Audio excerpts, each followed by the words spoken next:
இது வந்து எனக்கு தெரிஞ்ச ஒரு இன்ட்ரோ பார்ட்டா இருக்குன்றது வந்து நம்பப்படுது. இல்ல படம் ஆரம்பிச்சு கொஞ்ச நேரம் போய், ஏகே யாரு தெரியுமா? 10 வருஷம் முன்னாடி என்ன பண்ணிட்டு இருந்தாரு தெரியுமான்னு போறப்ப, அவர் ஜெயில்ல அவருடைய இன்ட்ரோ.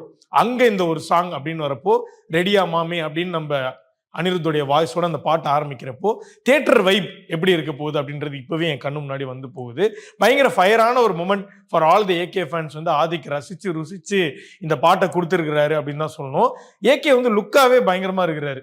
ஏகே வந்து பயங்கர ஹேண்ட்ஸம் தான். கோட் சூட் போட்டா சூப்பரா இருப்பாப்ல. டீ ஷர்ட் போட்டா சூப்பரா இருப்பாப்ல. இந்த ஜெயில் காஸ்டியூம்லயும் தலைவன் பயங்கரமா சூப்பரா இருக்காரு.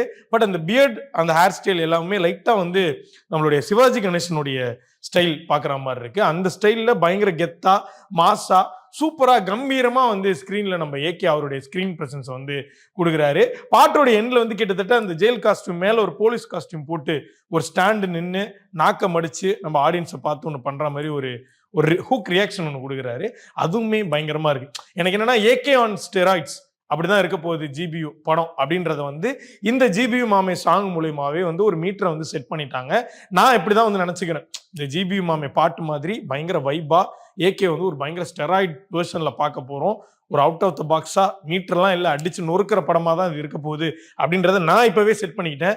நீங்களும் முடிஞ்சா உங்களுக்கு இது வந்து கனெக்ட் ஆச்சுன்னா நீங்களும் செட் பண்ணிக்கங்க.